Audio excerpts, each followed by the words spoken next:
Here we are. Here we are. It took a long time to get here. Some disclaimers to this live performance is that we're both recovering from COVID and feeling okay, but if we have to hit the mute button to cough once in a while, that's why it's live. And also, I had dental surgery 2 days ago, so I'm not on any painkillers right at this moment, other than ibuprofen. I feel pretty good, but if I seem a little mush mouth, that's why. So. And we say, what else can go wrong? And it started raining. Yeah, So, thunderstorm too. So yes. We'll see if Greg Abbott's power grid holds up here in Texas. So that's just testing our resilience and our capacity to actually do things no matter what, right? Yes. And that's part of the idea. Exactly. Well, before we get started, we wanted to introduce ourselves, and then we'll get into kind of why we're doing this. So go ahead. Okay, my name is Virginia Lacayo. I'm from Nicaragua. Since I remember, I've been a social justice fighter. I've been an activist and a feminist, and I've been involved in all kind of social change and social justice struggle, from being a teenager and being a leader of the national student movement against the government, to then produce a television show that was so successful at changing and challenging social and gender norms that got me excommunicated, not once, but twice. And then going into academia and get my master and my PhD on communication for development and for social change, and specialize on complexity science because I wanted to share with the world in the most scientific, accurate way how systems work and change. And then realizing, finally, it's part of the circle, realizing that as leaders, when we try to fight the system will fight back. And we need to have the right mindset to endure the struggles. So I become a coach, a certificate coach on mindset and leadership to help people that are in, with that are answering the calling for changing society, for changing things that are not right now, how to manage that. Yeah. Well, my background as the gringo in the story is I grew up on a cattle ranch in Eastern Oregon. I grew up in the 70s and 80s as a Gen Xer, and a lot of my background was shaped by that ranch culture that taught me hard work, and it taught me to respect nature, and at the same time was raised in a almost cult-like Christian fundamentalist group. And so the likelihood of me being here to talk about systemic change is very, very low. And I think that's part of the alchemy of what has happened. My background over the last 2 decades has been teaching and coaching around brand strategy, especially around the art of language. So I've done that in various forms, but most recently as the co-founder of Root and River, which I sold my ownership in to my former partner and dear friend Emily back in August. And it was during this time that I started to notice this trend. And this trend coincided with my own awakenings. As my consciousness raised, I could not go back to seeing things the way that I saw them before. And so I think the first kind of spark of this idea, to give credit to someone we both know and a former Root and River client, Amber Setter, who said in our first conversation, everywhere I go, I meet a business leader with a secret spiritual life. And so as my consciousness grew and I began to see what was going on in the world, I started to notice this pattern, and that's the gift of ADHD, is pattern recognition. And I noticed this pattern of business leaders that had an awakening and could not, just like I did, could not go back to sleep, could not just go back and work on their business and focus on productivity and profitability only. They needed to do something in their soul that was for purposeful. So then in December of 2020, we meet, and it should be no secret that we are partners beyond just business. And the whole meeting of us and how it happened is its own story unto itself, and really a beautiful, beautiful, miraculous story, but full of unexpected moments too. And one of those was this realization, Virginia as a coach and me as a coach, like we had something here. We had something that the world was awakening to, and this combined skill set that we have, this is why we're launching today a massive systemic change, or what we're just calling massive. So I'm curious, from our partnership standpoint, we talk about this a lot, privately, and now we're doing this publicly, about the cultural background, the very, very, we come from very, very different backgrounds. And I'm curious how you see those dynamics playing into how we are going to bring this message to the world and how we're going to serve our clients. Well, I think we have spent so much time talking about what we see in the world that needs to be changed, and the kind of change that we want to make, and the kind of changes that I'm making on my own, in my field, in my field, that is the social change, mostly nonprofit sector. And I have a very international background. I mean, I work mostly in Latin America, all countries, but also in Africa and the Southeast Asia. And I have that global perspective of the South, let's say, and what it means, what it means to be an immigrant here in the United States, what it means to be a woman, a feminist, from a feminist perspective, all the power dynamics that I'm aware of, that I've been fighting all my life. So all that bringing to the conversation, and then and all my understanding of, my scientist brain that is all about complexity and systems and how system works and change, and the theories about behavioral change and the brain and the mind and neuroscience, all that. And then you contributed to that dialogue and my understanding of the world, and of the how we can help people to actually take into this huge challenge and endeavor of changing things around them, with the notion of thought leadership, and what it means that it's not enough to have a great idea and to have a clear mindset about what needs to be changed. You have to be able to share it with the world, and you have to be able to persuade, somehow share those ideas and those messages with others in a way that resonate with them, that they can be part of the movement, the cause that you're trying to communicate. And because we cannot change, and that's something I've seen in my experience for years as an activist, is we cannot change the world by ourselves.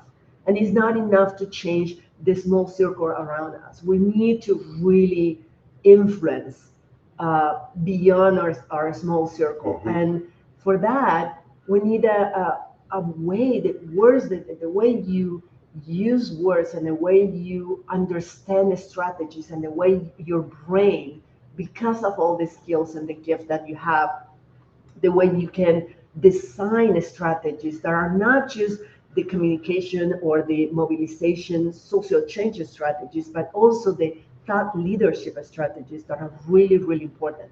And so I start seeing how our gifts were not just different, and our background and our experience were not different. An interesting combination came from the alchemy of those gifts and experience and background, but how they're incredibly complementary.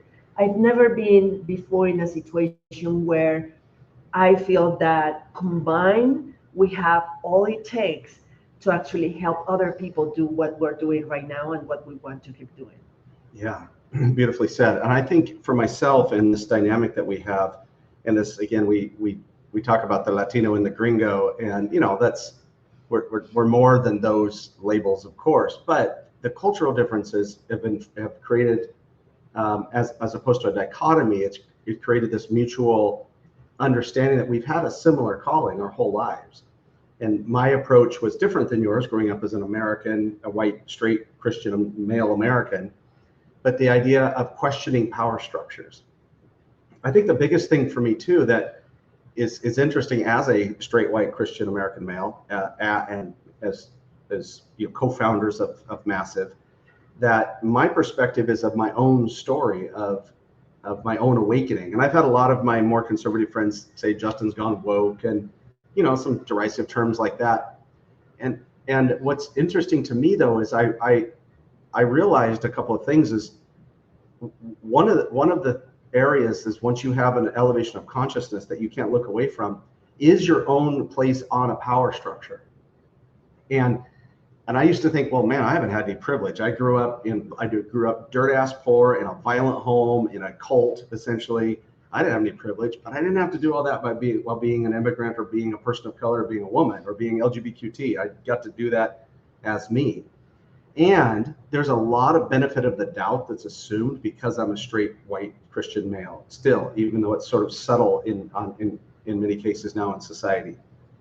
Once I saw that, I could have gone the route of what a lot of people do. They could go into kind of that like white guilt, white shame, self-loathing, kind of self-colonizing, if you were. I didn't do that. I doubled down on a couple of things. One is on the idea of the intrinsic value of every single human being. Number two is that if you do have privilege, your goal, your role, your purpose is to use that privilege to redistribute power and elevate people. And then thirdly, I'm still a capitalist. This is not a disparaging of capitalism, other than like shareholder value, Milton Friedman style corporate capitalism, which does a shit ton of harm in the world. But conscious capitalism has been one of the greatest upward mobilizers in the history of the world. And this is the cool part of it, though, for me too, is understanding something like spiral dynamics, which is that me, we, everyone. That once your consciousness raises, you don't stay at the me level. You don't just change your life. You don't even stay at the we level with yourself and your business if you're an entrepreneur or a CEO. You have to go out inside of you. You have to go out to the everyone. And now, I think that if I hadn't met you, I still would have gone through those progressions. I was well on my way to a different level of thinking, a different level of consciousness when we met. The difference is you gave me a different way of seeing the world. Like you said, through the lens of Latin American, through the lens of being a woman, through the lens of being an immigrant, and through the lens of growing up in a war. Those were things that I wouldn't have any perspective to those particular things. And so, as you said, there's this sort of combining of skills. And for me, to put it in spiritual terms, and spirituality is very important to me, is I don't think that's an accident. I write at length about this, something called Vesica Pisces. You can look it up. It's kind of this idea of divine union, and that two people come together to create something new in the world. And that's what we're doing. We're creating something new in the world, not because we're looking out at the landscape and going, oh, here's a group of people to exploit for money. We both have had successful business practices before, and that we're reorganizing our lives around this is much more related to the individual calling and the unified calling that we have to go do something, well, massive. So shall we get into the forum questions? Sure.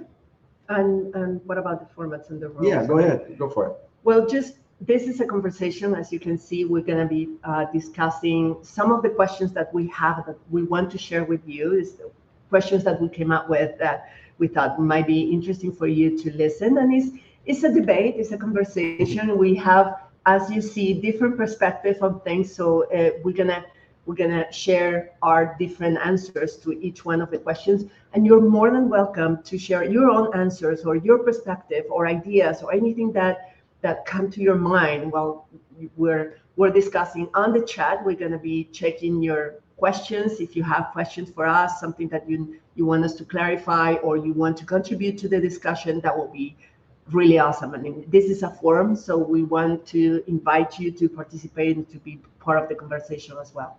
Yeah, it's very good. And so this is designed to last. We put it on the calendar for 2 hours. It's a come and go type of thing. We wanted to emulate some of the great thought leadership discussions that are out there, like Bill Moyers and Joseph Campbell, or Jordan Peterson and Sam Harris, or the way Oprah does Super Soul Sunday. And so this is designed to listen in, yes, on our conversation, but as Virginia said, we would love your feedback and your input. And so these questions also they're indicative of our approach to launching Massive. One of the things that you'll see as we launch Massive is we're not doing traditional branding and marketing. We're not oversaturating social media. We're not carpet bombing you with email blasts. What we want to do is we want to start a movement, or maybe we want to become a central home for a movement that already exists. And one of the things that has driven us well before knowing each other is the love of questions and having the right questions, and understanding that wisdom is having the right questions, not having the right answers. And we didn't prepare in advance in the sense of, well, you say this and I say this, and that's part of the fun of this type of approach.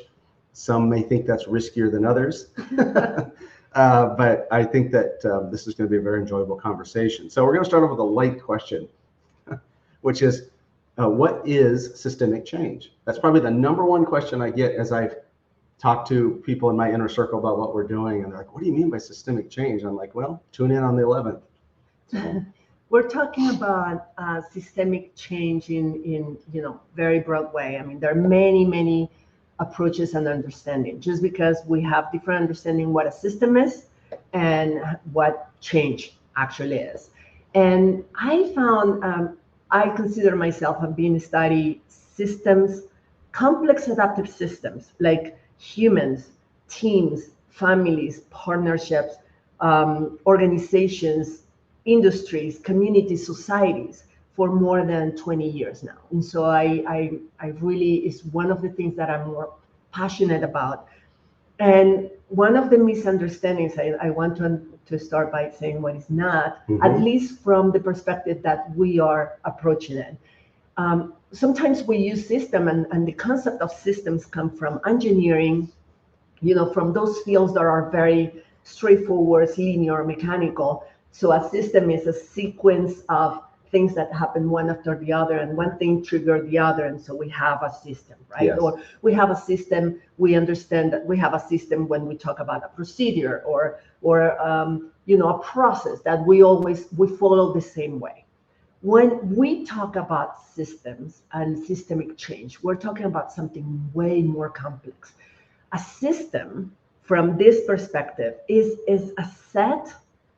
Is a group of elements. In this case, can be humans, and we talk about humans, but also other things, conditions, the market, cultural issues, gender issues, social norms. I mean, all those things interacting at the same time, interacting with each other. And because each one of the elements, let's say a system can be our partnership, for instance, and I'm going to use this as a small example, and you can extrapolate it to a whole society or the whole planet. But this is a system. We are independent people. We think differently. We are independent in our thinking, but we are interdependent in the sense that what I say and what I do affect and is affected by your own behavior and your thinking and your feelings and everything. And I react to that. And because I don't know how you're going to behave or how you're going to react to my actions, I cannot anticipate my own behavior and my own action. And that makes this dynamic always evolving and always unpredictable and always uncontrollable. But that doesn't mean that cannot be understood and influenced in some ways. So systemic change for me is when you understand that systems, especially human systems, anything that involves more than one person, is unpredictable and uncontrollable, and it's always changing and evolving. And as a leader, we cannot control it or predict it, but we can influence it. Only if we understand how the systems, in general, systems like this, work and change. And what happened, and this is something that we have a study, I mean, more and more, there are more people studying how complex systems work and change, especially human systems, is that we realize that all the systems have certain features in common. They all somehow work and change in the same way. They have similar characteristics. And when we understand that, the role of the leader that want to change the system because the system is not working, is not benefiting the majority, for instance, is not advancing humanity. systems can be good or bad, right? They're just that. Mhm. They're there. But if you want to influence a system, you have to understand how they work and how they change so you can influence that. So it poses a challenge for the leaders because we cannot lead systemic change the way we lead other more linear systems, like the way we have done business so far and the Okay. way we manage things. We have to change. It's a completely different paradigm. Mhm. So when we talk about systemic change, in this case, we're talking about can be your small circle of influence, can be your team, can be your company, but mostly we're really shooting for people that are interested in changing their industry, in changing society as a whole, in really changing the way things are. Because at the end, what makes a system to change is when we change the way we interact with each other. So if we change the way we interact with each other, the behavior of the system is going to change and it can never go back. Yeah. And that's what we want. That's very interesting because, I knew a little bit about systems thinking and systemic change and complexity science even before meeting you. That kind of cursory, but enough to have a short, intelligent conversation about it. And one of the things that has struck me, and we make this intersection between consciousness and systemic change, is that systemic change is the result, in my view, the result of a change of consciousness. If you elevate your consciousness, you begin to, and this is where spiral dynamics kicks in, you begin to change the systems within your life. So I like to look at systems are the order that you create to preserve your current reality. And when you come from a place of power and authority, that's what hierarchical structures are, or power structures are, is they are designed to maintain and sustain the current reality. In the business world, and prior to really the United States as a sort of the first, true, broad, long-lasting democracy experience, prior to that it was based off of authority only. And so I think if we're watching The Last Kingdom, I think we're on season 5 of The Last Kingdom, and they're making systemic change, but they're not doing it. Very little of it is around the fact, well, here's how these decisions are going to affect the people, maybe only to the extent that they want the people to be obedient to them. And I think that what has been called smokestack thinking permeates a lot of ideas related to systems, that systems are designed to last as long as possible to produce the most desired result, which is counter to evolution. Systemic is evolutionary in its structure, and its rigidity within those power structures is very much related to the power dynamic. If I'm in charge of a system and I am benefiting from that system, even at the expense of others or the planet, I will sustain that. And this is the other thing that I think is interesting, is I'm not a socialist. I do not believe in the use of government other than for, the general well-being of the citizens. And we can break that down another time. I do believe that business leaders are best positioned to do something about the problems in society that we are having. But it takes a systemic change mindset to do it, because if they approach it just as a solution to a business problem, it's limiting unto itself.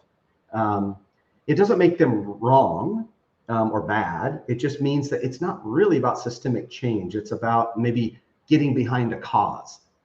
And the last thought I have here about systemic change too is it's also a mirror back to you. So I look at, I can have this awakening and I can say, whoa, I have a lot of privilege and I have a lot of opportunity to use these skills that I have around language and brand strategy and personal branding. And I can feel that way. But continue to keep doing what I'm always doing, was, just doing regular branding and marketing work, which was fun and rewarding and profitable. But I think this is the key thing to systemic change. If you're not willing to change your own system, or Gandhi talked about this a lot too, which is if you want to change the world, clean your bedroom. that type of approach, is it has to match your own level of commitment to changing the systems in your life or the systems within the family dynamic. And I like what you said, is I think that starts a lot of times, this awakening, they're like, holy shit, I need to change the way that I treat my employees. For example, we met that lady in Virginia that had ran a CPA firm and decided they weren't going to offer any insurance unless everyone that was even a part-time employee had access to health insurance. A small little thing, but it was sort of put your money where your mouth is. But now we're talking about big things. So we're going to talk more in a little bit about what do we mean, like what does that look like related to what we're doing related to systemic change. But I think it's so fascinating that I'll just loop back to something that you said, is you could be a very, very successful in business and understand systemic change within your industry, within the customer experiences, within the culture of the business. You could do all of that and give diddly shit care to society. But if you've had an awakening and you've had an elevation of consciousness, you still have all that. You still want to run a profitable business. But now you see the world differently and you can't look away anymore. And to me, that's the most powerful thing that we're doing here, is helping those that can't look away, but they don't quite know what to do.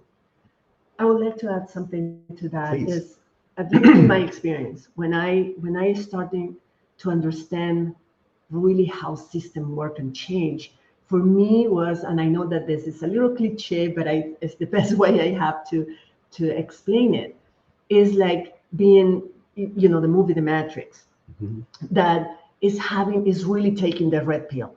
For me, when I start understanding how the system works, it was, I grew up thinking about colonizing,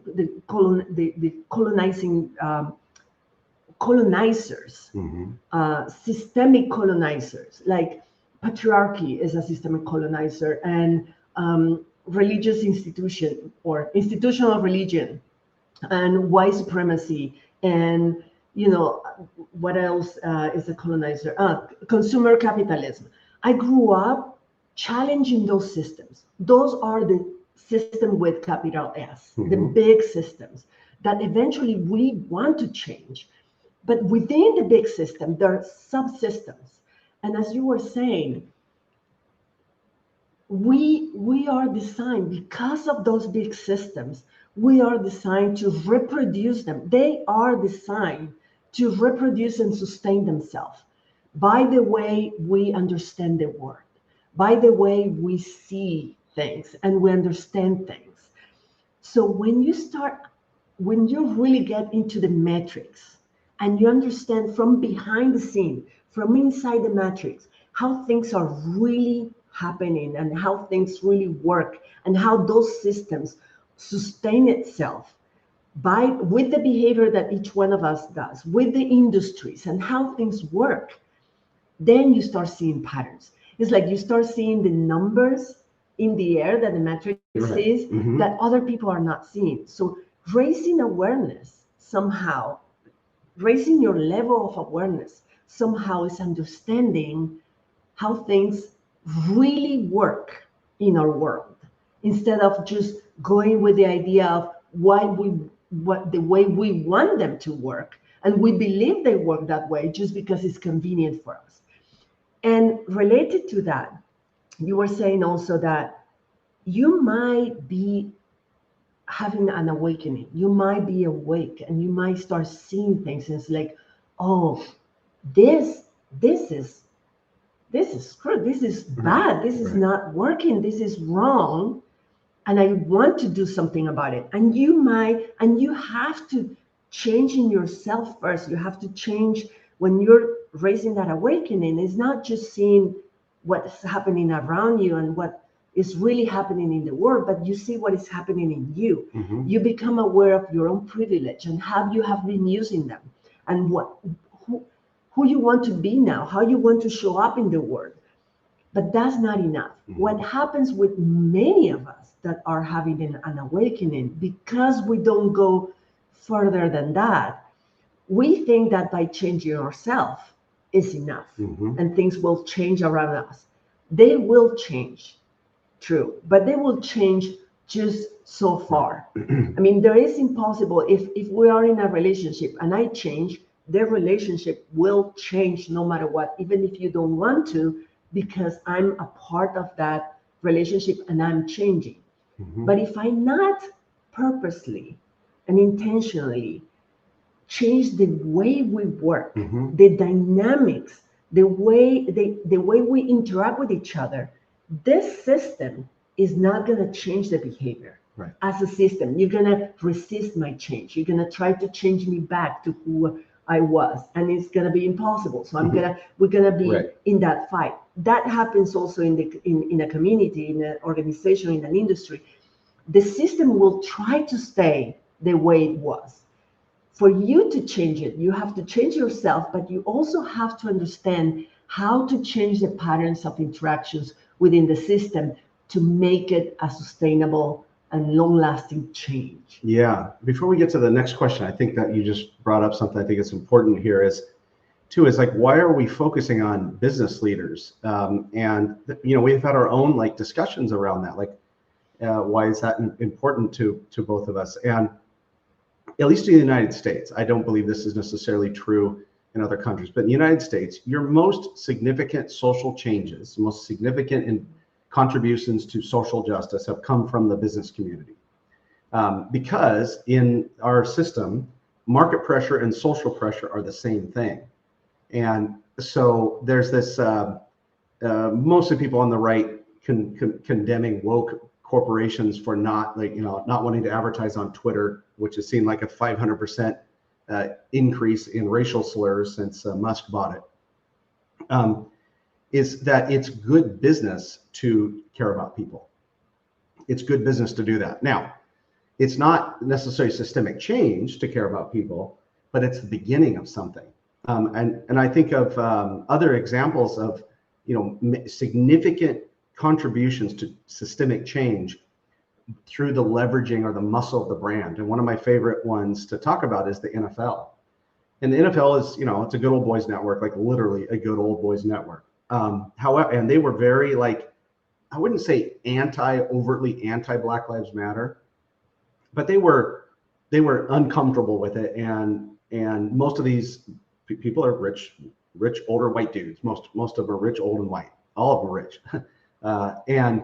But when George Floyd was murdered, the NFL did a 180-degree turn, and they put their muscle behind the idea of social justice and around Black Lives Matter. And there was a lot of cynicism around that they're doing that because they got woke, or there are people on the more left-wing side of things saying it, well, that it doesn't matter because they don't, they're not sincere. But that alone did something to advance society, or NASCAR banning the Confederate flag at their races. And I could go on and on and on about these changes that did not come from, and this is a big one, back to government and the role of government, did not come from legislation. It didn't require legislation for the Texas Auto Dealers Association to kill in committee the anti-trans bathroom bill a few years ago. That wasn't legislation. That was them preventing legislation because they knew it would be damaging to the Texas brand. And you go on down the line from work, flexible work schedules to maternity and paternity leave to employee benefits.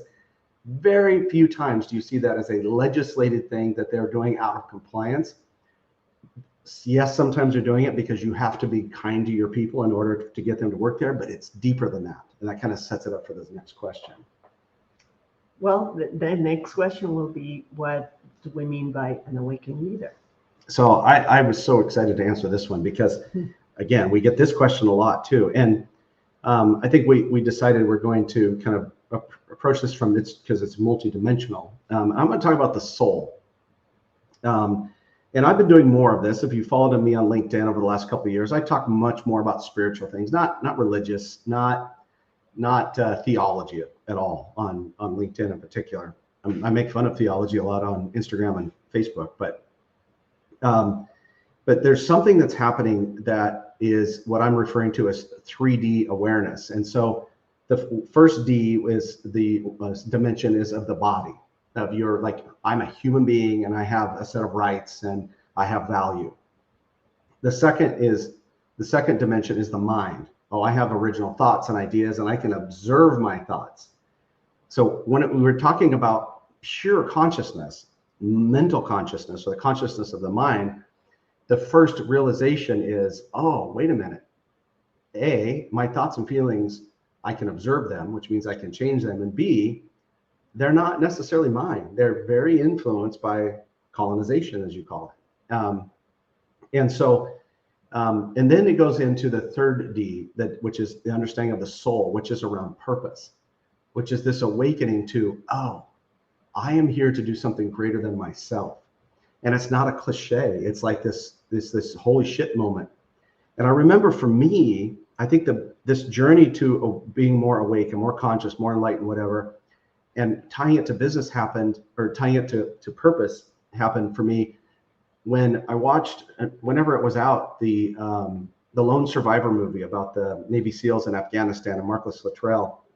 And at the end of the movie, this enormous sacrifice that was made. At the end of the movie, I sat in the theater for 20 minutes and cried. And I cried because I felt ashamed that I had been a great dad. I built a successful business, but I wasn't doing something that was contributing to the advancement of humanity.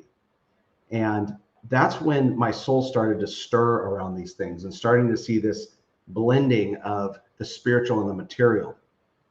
And I think, again, keeping it spiritual for my answer here, is I think we're all mystics. I think that we all have spiritual powers. I think we all have the gifts of intuition. We have the gifts of insight. We have what I call strategic intuition, which is this kind of knowing what to do.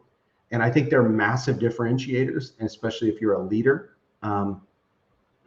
And so I think that my final thought as it relates to this initial answer to what's an awakened leader is, an awakened leader is someone that recognizes the pricelessness of their own soul. They recognize that their mind is not who they really are, and they are organizing their life around their calling, or their purpose, whatever term you want to use there. To me, that's an awakened leader. But what say you? For me, the experience was the other way around. I remember a conversation that we had that I said, when was the moment that I became awake, based on my perception of awakeness? For me, being awake is to understand, to see society as it is, and to see what's wrong with it, and to be able to identify what is wrong and what needs to be changed, and to have the calling to do something about it. But I have the feeling that I was born that way. And I know a lot of people, and that this is a debate that we have. Yes. I remember that I know a lot of people, especially from the nonprofit, people that were born, especially women, people of colors, people that have disabilities, people that are part of non-heterosexual community. Many of us were raised in a society that we perceive very quickly, since we were very young, that was wrong. Yes. I think the awakening for me happened later. I mean, for me, an awakened leader has those two components, has the inside, the spiritual awakening, the mindfulness, the capacity to understand how we are as human beings, and the energy that we provide, and the power that we bring to the table and to the world, and what we are capable of influence and affect.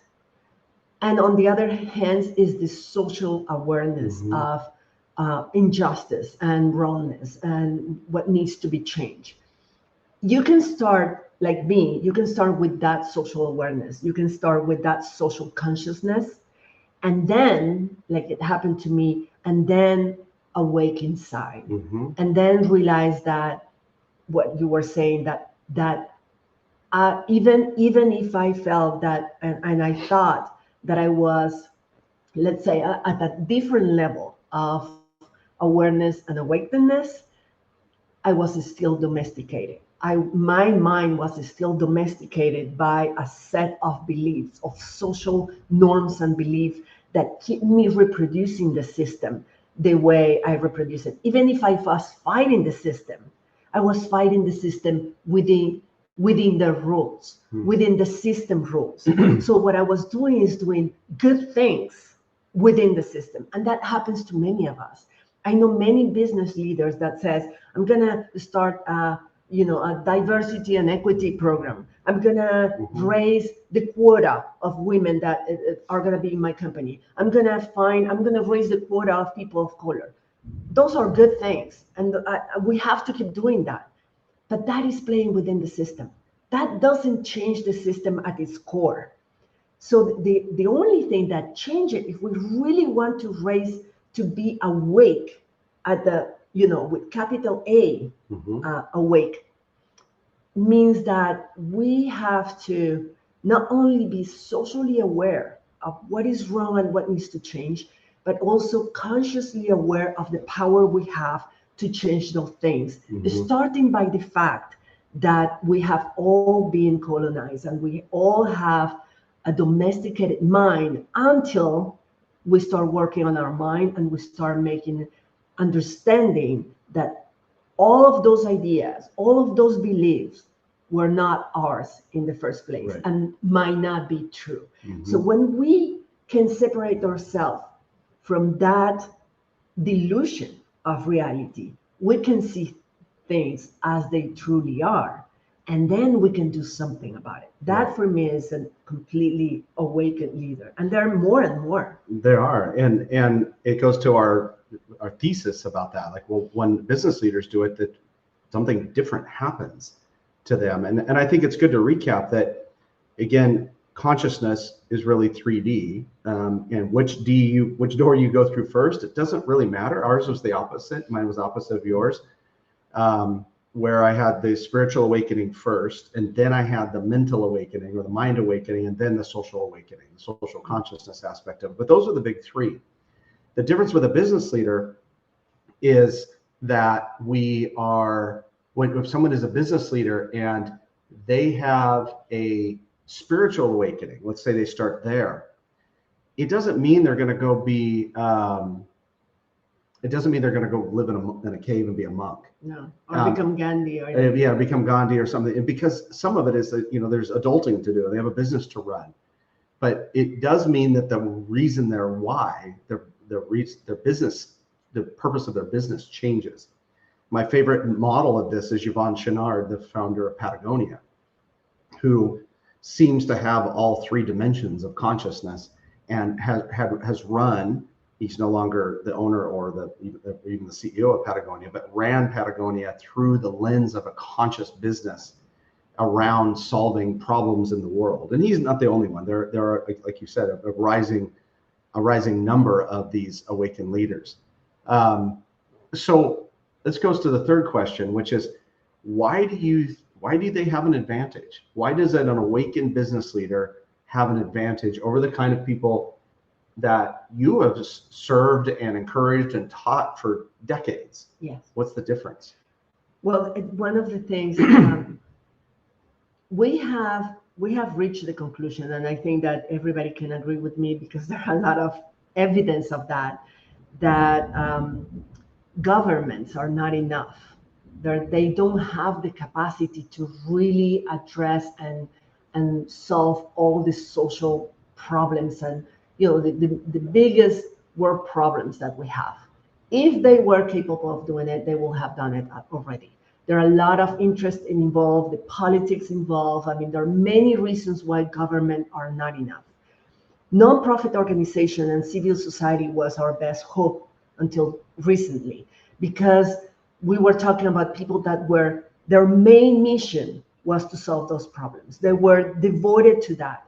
The problem with this sector, and it's a sector that I come from, and it's a sector I've been working with, and I spent my whole life teaching people without power, like these people. I mean, the nonprofit sector is composed by people that lack the privilege, that have suffered the discrimination and oppression in their flesh, that are very aware of the lack of resource and power to change things, and they're fighting the system.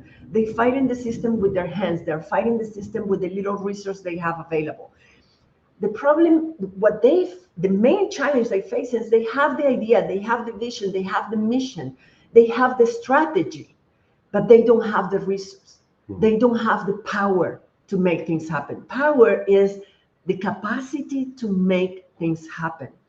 And power means resource, means money, means influence, means the capacity to buy your own time, the capacity to be influential to others. And civil society and nonprofit organizations and grassroots organizations, they're extremely essential for the work that they're doing, but it's not enough. Because the problem with the nonprofit sector is that they depend on donors to get those resources. And there are more and more scarcity, there are more and more competitions for the few resources available, and the donors are driven the agenda. And the donors are in the north. The donors are the people in power that have that money and decide what causes are worth investing on. And at the beginning, 2 decades ago, women's right was in vogue, let's say, and we had, as women organization, we have tons of money available to actually fight for our rights.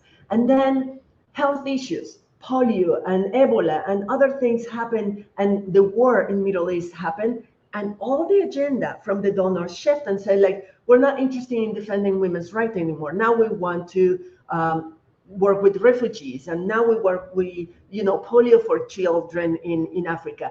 And all the women's organization all of a sudden find themselves without the resource to keep fighting for their rights. And that means that the system that was oppressing women in all the countries got the strength back. So all the things that we advanced as women were reversed the moment that we had no resource to fight for our rights. And that happened in every single sector. And so the point is that to this day, we need civil society organizations and we need nonprofit organizations keep doing the things that they're doing, but it's very difficult for them to make systemic change, to make true systemic change, because they lack the resource and the power and the capacity to make things happen at that scale, at that level, at the big systemic level. So they keep doing good things and they keep providing for services that are needed that probably the private sector will not provide. There is not their role anyways. But to make things change and to make a shift in the pattern of interactions, the system, the way the whole system work, we have to do it at a level that actually is going to influence a whole industry or a whole country or a whole society in many ways. And business leaders have, if they're awakened, if they have the vision and they have the calling, a very strong calling to make a systemic change, not just do good things within the system, but to make a systemic change, they have the advantage of having the power of making things happen. Yeah. So what they need is a little bit of help in terms of how to actually go about changing the system. Right. But they have every other conditions that no other sector, not the public, not the nonprofit sector has. Right. And I think that goes to this idea that one of the main advantages that a business leader has, in addition to the ones you mentioned already, is the ability to make decisions without a committee.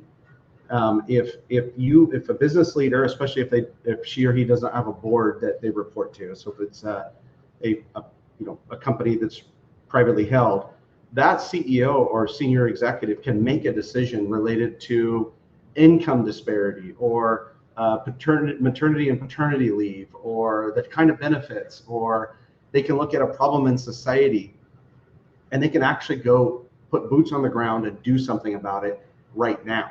And I think velocity is often overlooked as a reason why they have an advantage. I think the other factor here is that a business leader, especially an awakened business leader, that understands kind of how business works, the linear kind of approach to business, they get this really beautiful blend of purpose and execution, if you will. They have this blend of heart-centric and linear, like, go do it, go get shit done. And I don't know that that exists anyplace else. I think there's lots of well-intentioned people. Even you look at our government and it's extremely messy democracy and all the problems we have and everything. There's still a lot of well-intentioned people. And obviously, I'm a huge fan of the nonprofit sector, and I've supported nonprofits in branding and been on boards and stuff over the years. And that's where I see this more of as a long-term partnership. Because I go back to what I said, almost every significant systemic change in the US at least happened because a business leader with the authority to change something and the awareness to do it did it. They changed it. And now you're starting to see them getting their muscle behind in other initiatives, like Mark Benioff, the CEO of Salesforce, and the activism that he's had, CEO activism that he's had around homelessness in San Francisco as an example. And y'all can look that up about what he's doing. It doesn't take legislation to do the right thing. It doesn't take legislation to do the right thing. But it does take a leader willing to actually put some muscle and might behind the actual change. So it's what I call Taco Tuesdays. It's like Taco Tuesdays. We feed our employees, and that's inclusive, and that's nice, and that's fine. But there's something deeper and bigger and more sustainable and substantive that awaits an awakened leader. And I think this is why we say awakened leaders. It's not just leaders that are like, oh yeah, I want to contribute to society and a problem in society and fix it because it makes me feel good and it's good for the business. That's true. Please keep doing that. Please keep giving your money to well-run organizations. But the awakened leader says, no, what am I going to do? And how can I use my status and my resources and my brand, personal brand and business brand, to actually change things and actually change things from a sustained standpoint. And change things that will not only benefit your immediate community, but it's gonna set a precedent for the whole humanity or for the whole industry or for the whole society. It's like you're gonna establish a role model, you become a role model. That change become a role model for others to follow too. So that's such a good segue into this other question is what resources and skills does it take to do this? If a business leader or someone that knows a business leader is watching this and they're like, yeah, that's I want to do that. That's something that stirs me in my soul to do this. But let's get real practical about it. What do they need to do this? Just want to add one more thing. Of course. And I think it's important for us to clarify that we really believe. I'm the president of the Central American Women's Fund, and it's the largest women's rights organization, nonprofit organization in Central America, and we work in other parts of the region too, in the Latin American region. And we make a lot of alliances with other organizations. And from that perspective, from that position, it's important to say that the work that foundations, especially awakened foundations, are doing, supporting social causes that cannot become profitable by nature, and the work that groups and grassroots and civil society organizations are doing is extremely essential. What we are saying is that we need, as society, we need a space, we need to somehow get together as business owners that are awake and that we want to contribute in a substantial, in a significant way, not just doing good things, not charity, not good programs. But actually we want to contribute in a significant way to develop the skills to collect, to be aware of, okay, what do I need to make a significant systemic change, and how can I build strong alliances with the nonprofit sector that are doing what they have to do, what is their mission to do, in a way that creates more autonomy for everybody to work. Mm-hmm. So we depend less on legislation, on governments, and on political and capitalist interest to manage the political agenda, because those that are in power are not interested in changing the system. They're interested in sustaining. and they might support some changes that look good as long as it's not real systemic change. So we need to create those kind of alliances. So that's why we are the nonprofit sectors know how to do their work. I think that the business leaders that are awake, we are kind of dispersed right now, and to be able to find a way to talk to each other, to communicate with each other, to see what are you doing, what am I doing, what skills do I need to learn, how can I make this calling happen, how can I answer this call in a way that is sustainable, not just for this change that I want to create, but also for my company, because we want and we really believe that you can make systemic change and advance humanity and make profit at the same time. Yes, right. They're totally compatible. And there is one story, and I don't know if it's okay. I don't know what it is. There is just an example that I love to share with everybody when they say, well, but doing good things and making systemic change means that I have to either create a foundation or sacrifice my profit and not becoming a traditional, just like a business. I'm gonna be something else. And there is this social entrepreneurship that is a company that makes profit, but which mission is to also solve a social problem or economic problem or environment problem. There is social entrepreneurship, but there are other kind of business models that we haven't explored enough yet that can make a huge contribution to the world, become a role model for other business, make a lot of profit, and actually have a long-lasting impact.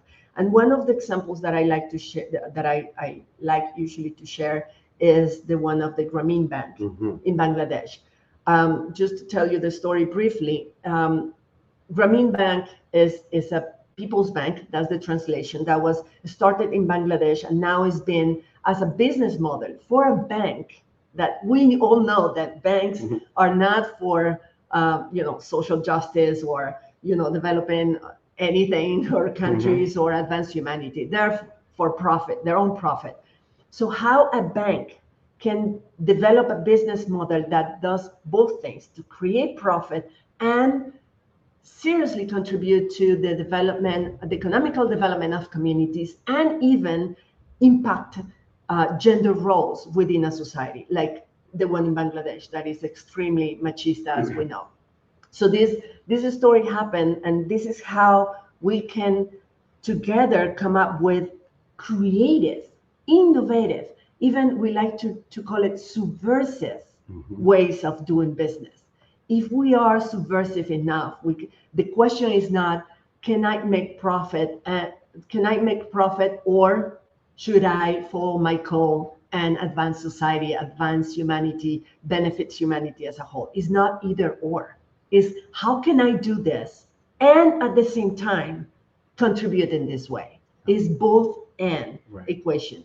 So what the Grameen Bank did, and Mohammed Yunus, that is the founder of the Grameen Bank, what he did is that he went to Bangladesh after becoming a professor in economic development. He went to Bangladesh and realized that a small loan could make a huge impact in the community's economic well-being.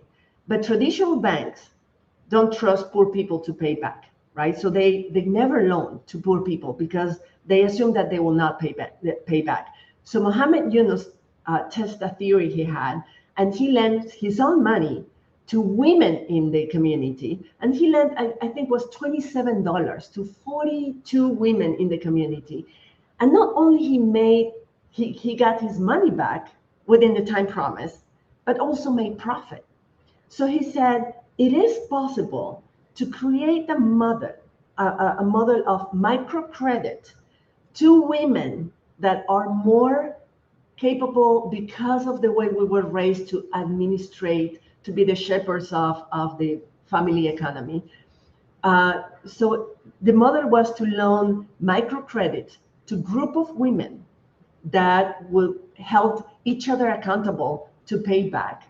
And that way he changed gender roles within the community because he helped women to become the main providers in every household, but also he created a bank model that was profitable and at the same time contribute to society. So it's not about either or, it's about how to be creative enough to come up with business models that can make profit and advance humanity at the same time. Yes. And I think it's interesting too, is because what consciousness does is it tells you what direction to go. You'll know if you've had an awakening, whether that be spiritual, a mind awakening, or a social conscious awakening. You know in here, because if you don't do it, you feel sad and your body feels different. The issue that we have, that I think that a lot of leaders have, business leaders have, is they don't necessarily know how to go about that.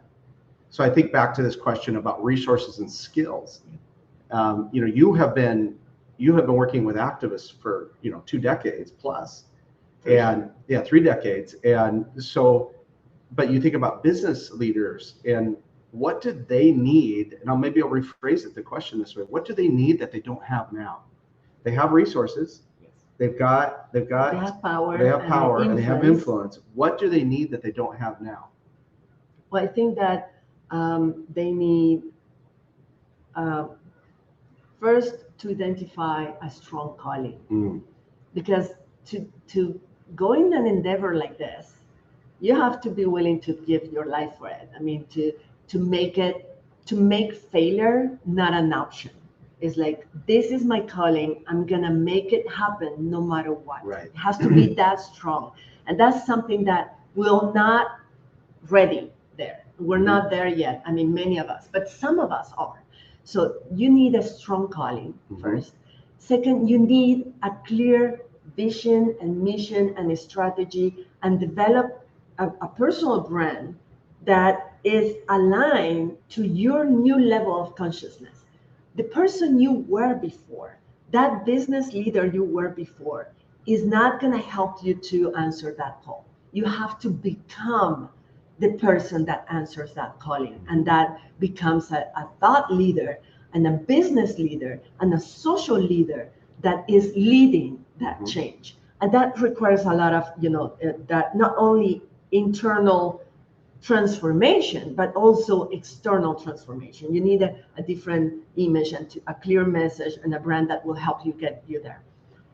Third, besides the research, you need a strong mindset. You need a mindset that is not any kind of mindset. It's what we call the indomable mindset.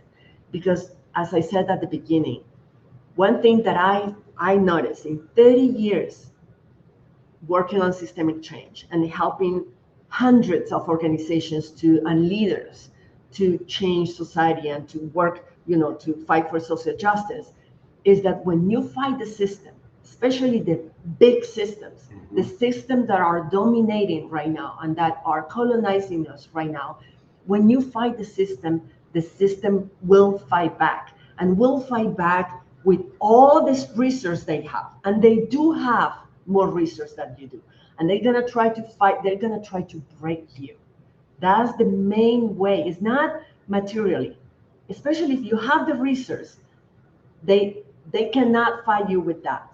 But they're going to fight you with tapping into your insecurities, tapping into the emotions you cannot control, tapping into, the fears that we have incorporated as ours, but that come from somewhere else, that come from society. So they're gonna gaslight you. They're gonna, they're gonna try to make you believe that you're not gonna make it. They're gonna fight your prestige. They're gonna really, really fight you. And you have to develop an indomable mindset. It means that you stay all the time, what I call up in the balcony, so you can see what's really happening. What is the big picture all the time? You keep perspective. You keep a vision that is clear all the time, and you manage your thoughts and your emotions in a way that nobody else can manage it for you, and therefore you become unstoppable. But that is a mindset that we don't have, that we have to acquire, we have to learn, and it takes some work to develop those skills. So that's the other thing. And finally, once you have that thought leadership, and people start listening to you, and people start believing in your vision, and you're capable of communicating in a way that attracts other people with resource, with power, with energy, with the willing of contributing to that cause, and you have the right mindset, and you have the right strategy, then you are in a position of leading that change. But leading systemic change requires different kind of leadership skills that the one that you develop and that you acquire to lead your business. Leading systemic change is not leading a business. Even if you're doing through a business model, it's a different thing, because you have to understand how complex systems work, and how they change, and you have to develop the skills to tap into the collective intelligence and creativity of the system and lead that system towards its own change. The system is the one that will change itself, not you. Right. What you need to know is how to push the system in the right direction and give the power to the system and the people within the system to make the transformation they need to make. Right. Because the system will only change in a sustainable way when the patterns of interaction, the way we work, change. And that involves everyone, not just you. So that is a different set of leadership skills that you need to develop. And I would add to that so we recap the personal branding, a powerful personal brand, this indomitable mindset, and these leadership activism or systemic leadership skills. I would add into that the other things that a business leader needs is they need to have purpose and presence. Purpose is what's going on in here, and you have to know what it is, because you get wobbly about that especially under the scrutiny. You start going out there and you do get the gaslighting, and your industry's like, what the hell are you doing? Did you get woke? That type of stuff. You have to be really deeply grounded in your soul and your purpose in order to do that. And I think a lot of people that have had an awakening have sort of a general sense of what they're supposed to do, but they don't know how to articulate it. Yeah. Number two is then the presence. Your presence is going to change, because your presence as a business leader is going to be as the CEO or owner or managing partner of a particular business. That will continue. But now you're the face of an idea. You're spreading a philosophy. You become, when you have an awakening and you start to put muscle and might behind it through systemic change, you become a philosopher. You become a prophet in a lot of ways. And I think knowing your purpose and your presence, having the right purpose and knowing what your purpose is, and then that right presence in the marketplace, also requires a level of consistency that maybe you didn't need in order to grow your business. So I know a lot of CEOs and founders that maybe don't necessarily like doing thought leadership. Their business model works fine without it. But if you're going to lead systemic change, you have to go be the face of that idea. And what's beautiful about this, and why we're launching Massive, is consciousness makes you humble and kind, which counter to the I don't want to be famous. And I think another important skill, it's called a skill that for business leaders to have is to understand the arc of history. And then everybody with a calling, everyone with a true calling doesn't want to do it. You can get biblical about it and think about like Moses going, why me? What do you want me to do? Lead the people out of Egypt. And there's so many other examples. Gandhi, we've mentioned. Gandhi came from a very wealthy family. He didn't have to do this. It wasn't that he was poor and rising from the bottom. He was at the top, but couldn't live with himself if he didn't change the system in India and throughout the world. And so I think that once you know your place in history, then you understand that, okay, I have to go out and I have to be a thought leader in an entirely different way. It doesn't matter if your background is in logistics or plumbing supplies or e-commerce. Those are obviously good billable skills to have.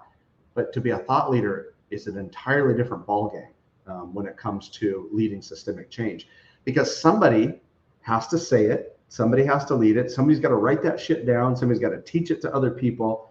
And again, as a history nerd, you look at the grand arc of history, you've had these uncommon people with a little bit of authority, given some spiritual insight, and then they begin to go teach and preach and build and create a movement. And in many cases, when you think of Jesus or Muhammad or Buddha, that those have lasted thousands of years because of the way that they went about doing this. And I think it's that historical perspective that I think a lot of business leaders are missing, because they're humble. Like, well, who, me? Well, you're the one with a calling. So if you had it, you got to do it. And if you do it, you can't half-ass it. There is no, with callings, there's no kiddie pool. There's no shallow end. This isn't the pool at the apartment complex. It is an Olympic-sized swimming pool, and you damn well better know how to swim in that, or it's going to consume you. And this is a dichotomy. This is a paradox that happens with systemic leadership and systemic change leaders, because it's both and. You do have the calling, you have the vision, you have to work on that. You have to be able to communicate and help the people that you want to get involved, the people that is part of that system that you want to change, to get to have a shared vision. But this is where, that's what I'm saying, is way different than any other leadership style that you know so far, because you have to stay humble and kind. You cannot, you are the face, and in some levels and at the beginning, but you're not the protagonist of the change. A true systemic leader is the one that stays out of the way, is the one that helps the system to build a shared vision that is not me, is not about me, is not my ideas. If you don't understand my idea, you can step out of the way and not be part of that. I have the calling, I have the vision, I have an idea, I have a mission, but then I get everybody involved in building it, in polishing it, in making it their own, because it's the system that is gonna lead that change. Yeah. My role as a leader, and that's why it's so different than the top-down approach that we know so far, is not about becoming a Bill Gates. That is all about my brand and look at me, I'm Bill Gates or Elon Musk. They're doing some good things, and I think that there are some people that have to keep doing that. Mm-hmm. But becoming a systemic leader, it means that you are a facilitator. You are the ones that incite, you instigate the movement and the rebellion and the subversiveness and the creativity of the collective and the intelligence of the collective. You're humble enough to know that social problems, big problems that you want to solve, are bigger than your capacity as a human. We are limited as human. Our brain is limited, but the system is way more intelligent than us. This says the system is greater than the sum of the parts. So as a leader, when we develop systemic leadership skills, we know that we are instigators. We provide resources, including ideas and thoughts and vision and mission and strategies. We are in charge of removing obstacles for innovation and experimentation and dareness and boldness. Mm-hmm. And we step out of the way and we let the system take shape Mm-hmm. into the new order that is supposed to become. Yeah. So that's a completely different kind of leadership than the one that we're used to in the business world. Yeah, and I think this goes to a word that's common in, there's a game that we created at Root and River back in the day called Bullshit Bingo.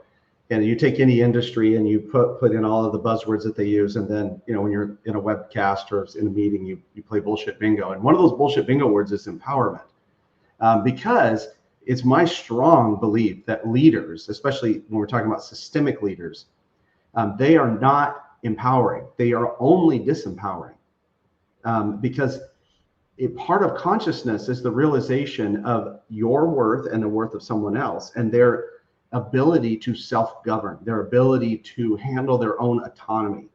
And so when we think about empowering someone, we hear that phrase.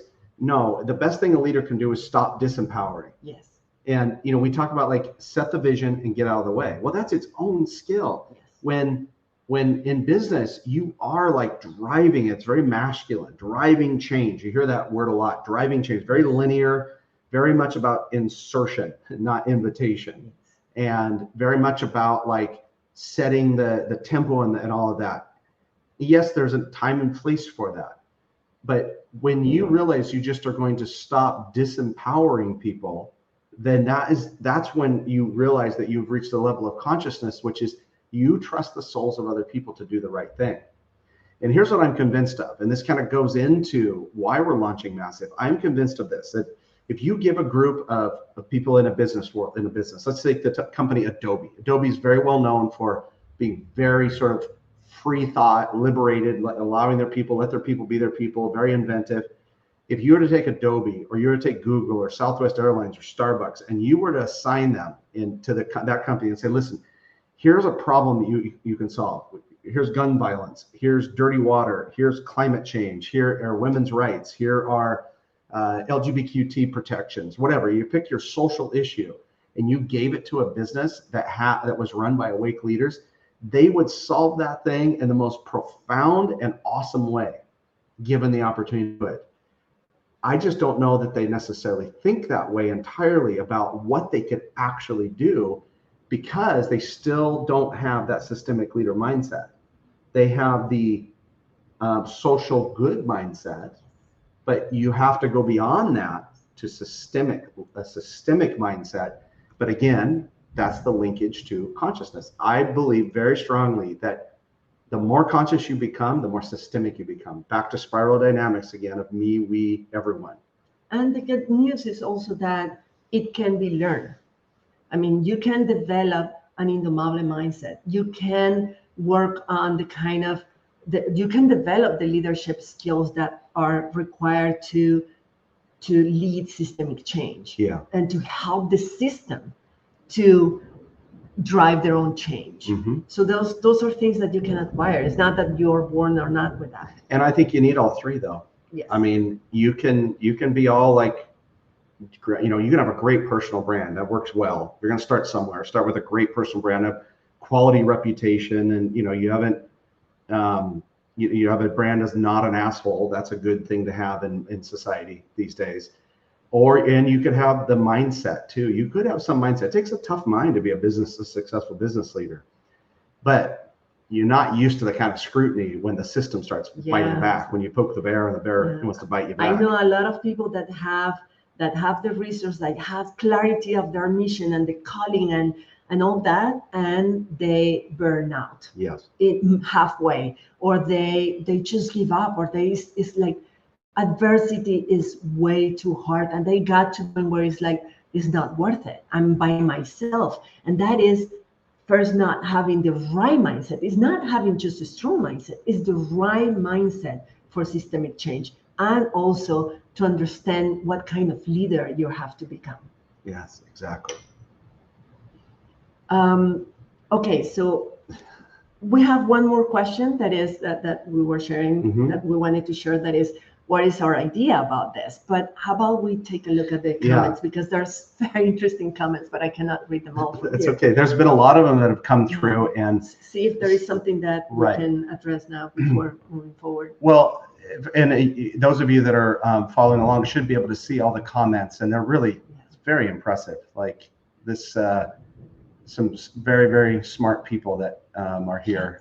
Really good comments. I think a good one to loop back to, because I think it's a theme here, is the how-to. How do you, and this is from Anna as a comment sort of question, which is, as leaders, how do you tap into the creativity and wisdom? But, and this is, I think, a key thing, not try to change the system in the top-down way. Because one of the things we know, again, as a history buff, is that if you have to force change, it comes in the form of oppression.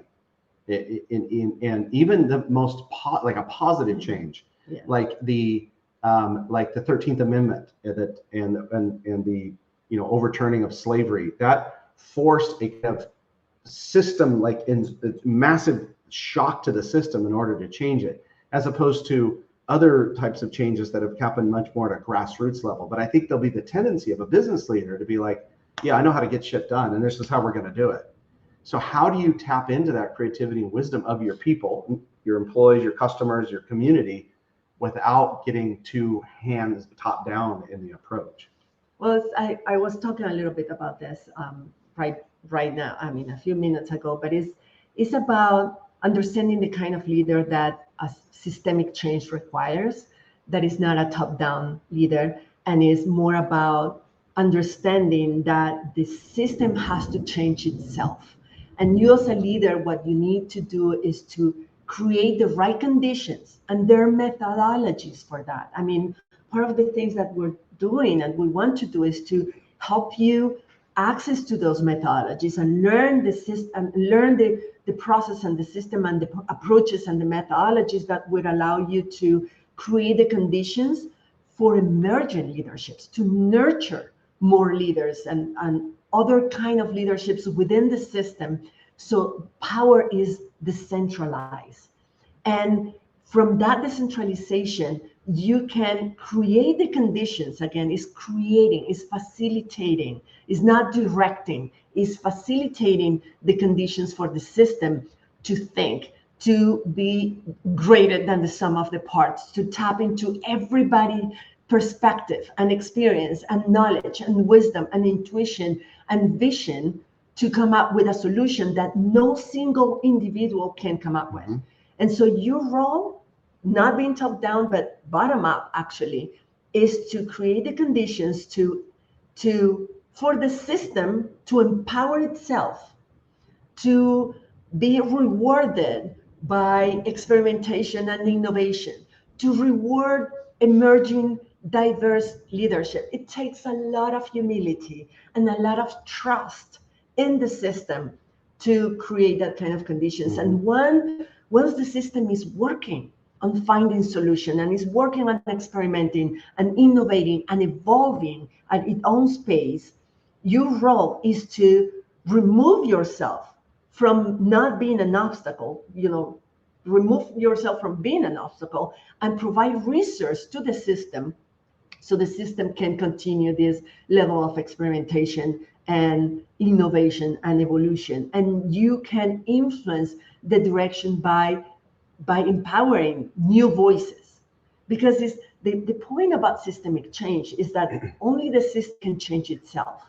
And it will change faster and better the more diverse experience, perspective, opinions, and knowledge and intuition and wisdom taps into the seek for the solution. Yeah. So that's the way. I mean, there are specific methodologies, there are specific approaches that we can teach you, but in general, that's the way. It takes a completely different paradigm, and it's learning a different paradigm of what leadership means and what is your role as a leader and how you show up. And you look at some of these business structures around agile in particular, agile development, or the lean startup, or meritocracies, very lean approach to or org charts, for example. And those are principles that they've been doing in the business world for a good while now, for a couple of decades. I'm excited about what happens when you apply agile planning. Imagine applying agile planning to stopping gun violence. What would happen there? That would be fascinating to me. I also find it, and again, this is where my own subversive leader is. I generally do not like the government. I would say a small L libertarian, not a big L libertarian, because those people are crazy, but a small L libertarian. And when you think about what is the most subversive thing you can do, the most subversive thing you can do as a business leader, if you don't want the government to get involved, is to change the system. What's more subversive than that? So let's transition to kind of this last part about announcing and whatnot. Okay, so considering all that this is our vision, this is what we've been seeing and we're working on, and how we understand where we are right now as business leaders, and why we think that business leaders, we have an advantage that this is the right time to take. But as business leaders that are subversive and have an awakening and have a calling, we need certain conditions to get to answer that call. Yes. So we are combining our knowledge and experience and background and intuition and gift somehow together to create something that answering that call of helping business leaders to answer their own call to systemic change. So yeah, so we are launching, today is the official soft launch, if you will, of Massive Systemic Change, what we're calling Massive. At the towards the end, we're going to post in the comments a link to become a member of our community. The community launches in January, but we're starting to build a list of people that believe in what we're doing. And so we launched Massive around a thesis, really. And the thesis was, if indeed there is all of this, and I think the last data point I saw is that 1.2 million business leaders meditate or have some sort of mindfulness practice on a regular basis. Well, you can't do all that meditating and mindfulness and stuff and not have at least a social conscious awakening or a mindset awakening. And so when we talk about combining forces, what we're talking about is these leaders had an awakening. And as one of the comments is that we're not trying to convince leaders of a business case. If you had an awakening, you just want to know what to do about it. And that's where we then come in with our core belief. And so our core belief behind Massive is that consciousness changes the dynamics of power. And when if you're a person in power and with a power and authority and influence, and you have an awakening, you become instantly an outsider. You become outside of the system, trying to work within the system. And the way I described it to someone the other day is that for years, if you were a leader, a business leader with a heart, you had to pretend like you didn't have one. And now, because of social pressure and some social consciousness evolution, if you don't have a heart, you have to pretend like you do. Unfortunately, there's that kind of pretense. In this particular case, as an outsider, and if you're a subversive leader, you're probably kind of like that feeling of like, oh, what am I going to do now? And what am I going to do with this change of how I see my power and influence? And so we touched on the three things that an awakened leader, business leader needs in order to be successful at this. And this is what we're offering. We're offering a year-plus long private coaching model that starts off with personal branding, what we call Make It Massive, which is organizing your personal brand around your purpose and your calling and your values, and then moving into the becoming indomitable mindset, and then moving into how to become a systemic leader. Those three components are available also as one-to-one programs, but we would recommend that you start with either the personal brand or the becoming indomitable portion of it.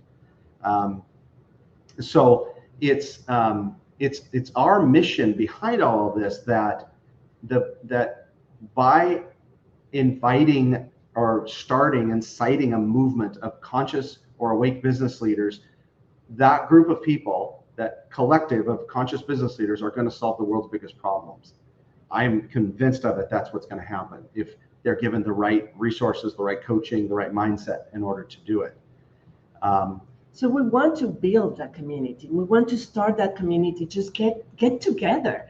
Just start a community of practice, sort of big, where we can exchange our perspectives on what is happening in the world. What are the problems that we need to solve? What are the problems that we're called to solve or to contribute to the solution? And how can we better do it in alliances with each other and with other sectors and with other actors in society, but also what kind of research, skills, mindset we need to develop and work together towards that.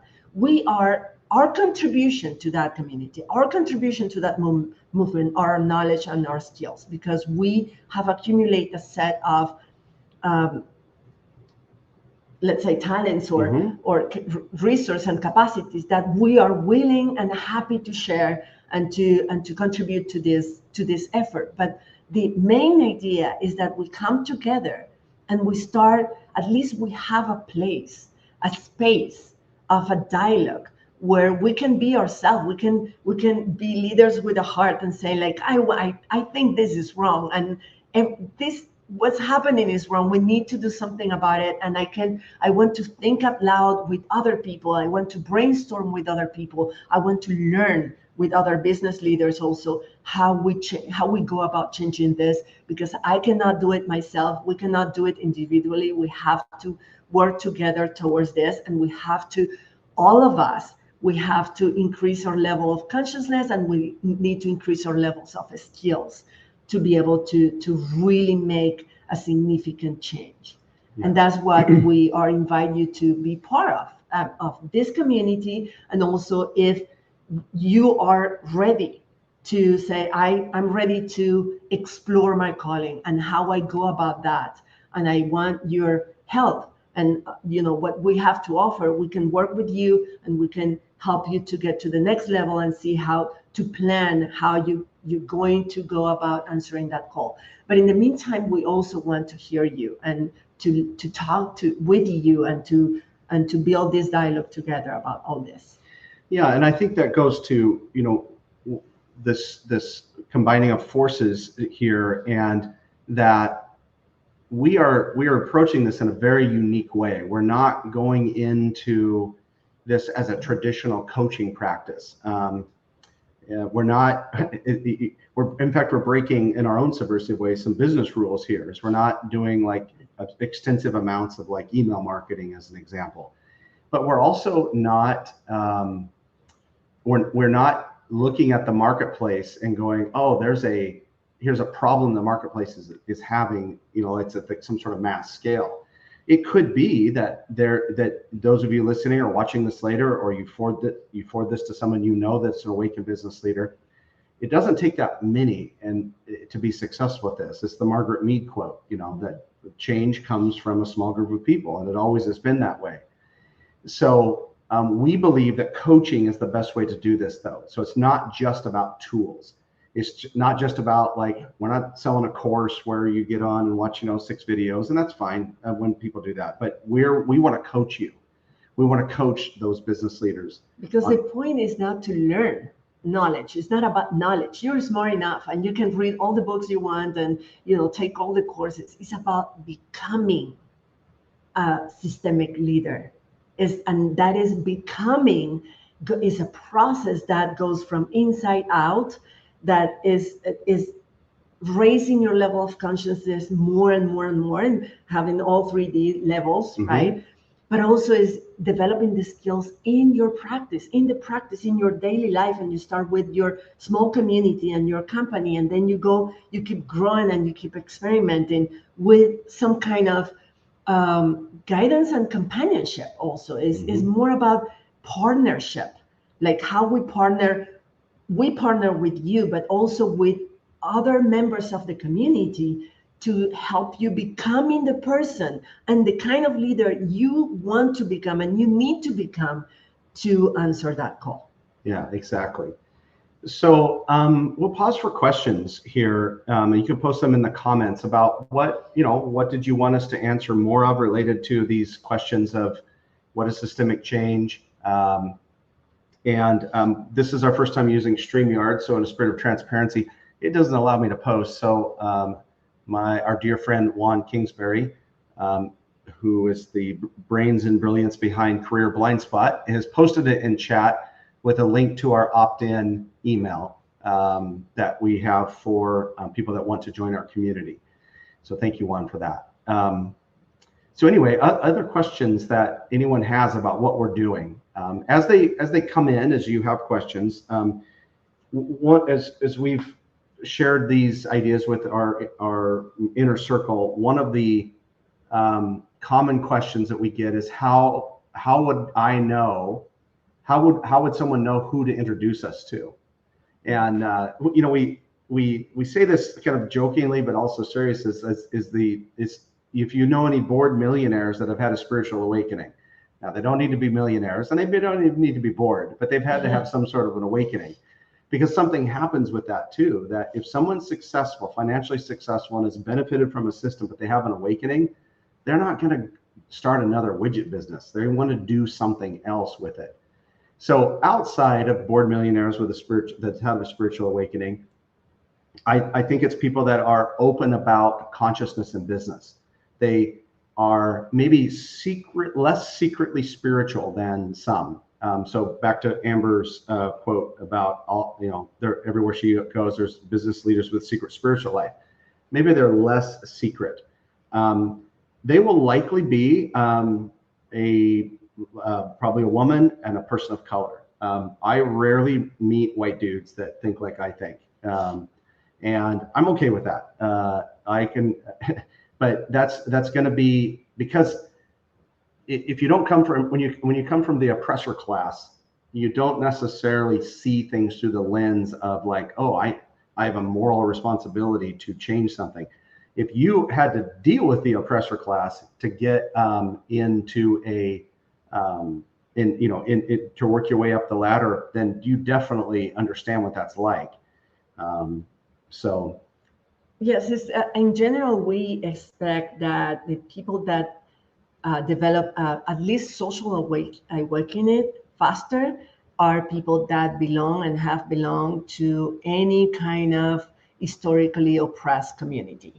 So not just women and people of color, but other oppressed communities, right, historically oppressed communities as well. But there are all kind of people, and if you know, or you are yourself someone that says like, well, I'm confident in developing business, I've been successful at that, and now you hear yourself in talking more and criticizing more and saying like, this is wrong, something is wrong, and I'm very interested in this, and you're studying about this topic, like for instance, I don't know, can be environmental issues or how we have someone that is dear to us, and actually we're working with them, that says like how the gay community or the queer community has been excluded from certain circles or certain spaces, like religious spaces, for instance. And there's that kind of person that says, well, I have my business, I'm successful at this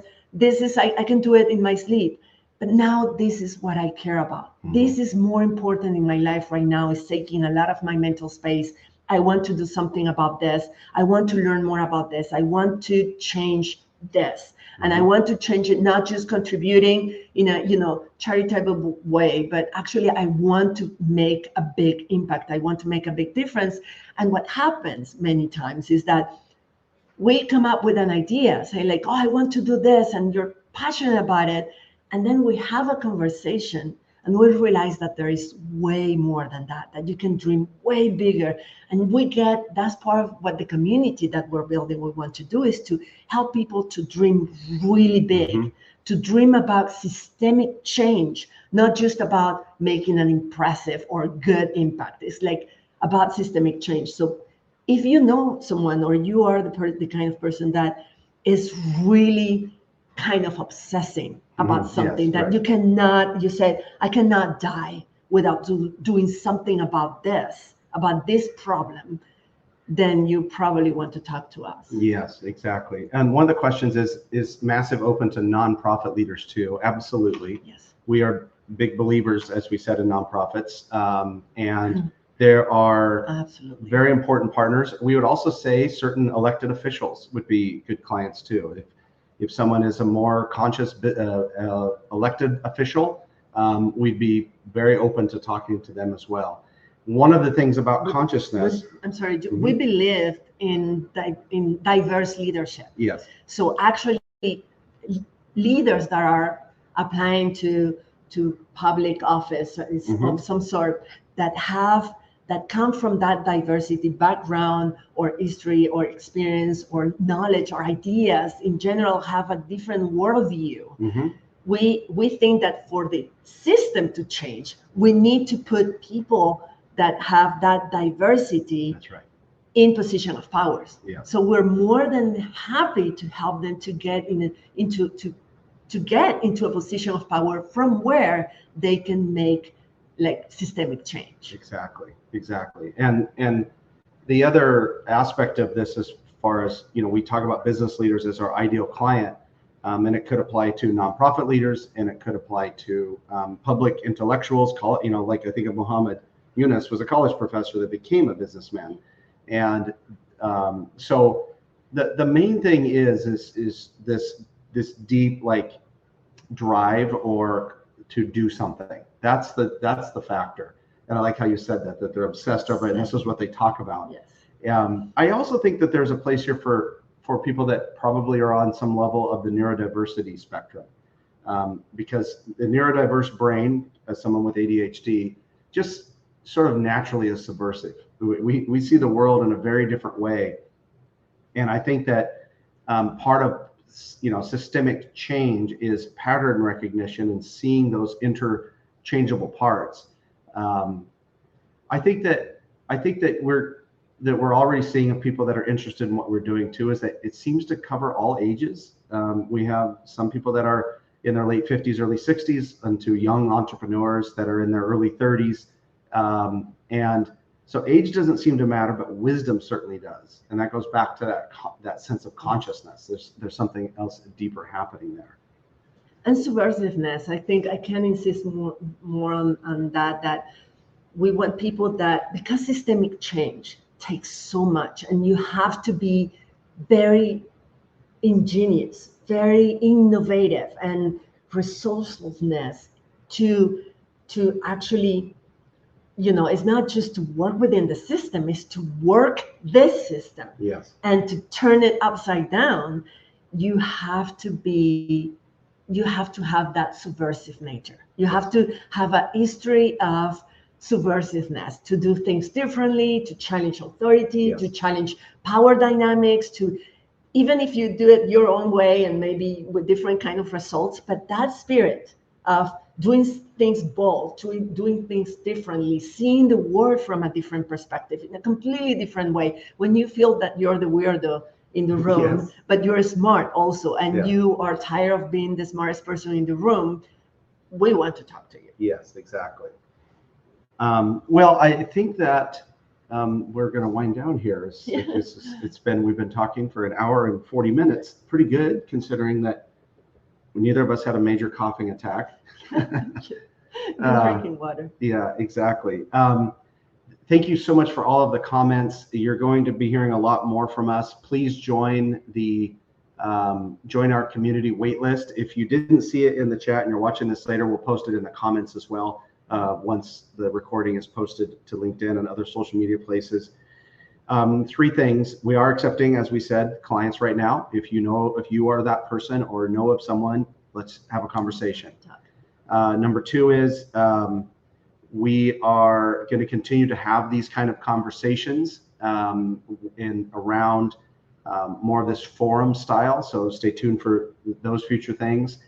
And lastly, if you are interested in, maybe you're not a potential client, which that's okay, but if you're interested in helping in other ways, just reach out to us. We are building an allyship here. We are building a movement, and we need all the help we can get. We need a lot of like-minded, diverse but like-minded people contributing to these ideas. So I think that's it for now. So any closing thoughts? No, I think that to show that we actually walk the talk. This Massive is a company that is women and Latino owned. Mm-hmm. The majority Yep. is the majority Yep. Latina and women, and we believe in that. Yes. And so we are trying, and we're learning with you too. And that's the idea, that our ideas about what our contribution could be and should be is always evolving, and we want to learn from you. And with each experience that we have, each client that we have, every person that we help, we're twisting and changing and adapting and evolving, as systems should be, all the time. Right. So we want you to be part of that, and knowing that we are really in alignment to everything, all the values that we're sharing with you today is part of the things that we are applying to our life too. Yes. Awesome. Thank you so much for the great comments and questions, for tuning in. Thanks for spreading the word. Thanks for believing in us. We believe in you. Have a good rest of your Friday. Bye. Bye-bye.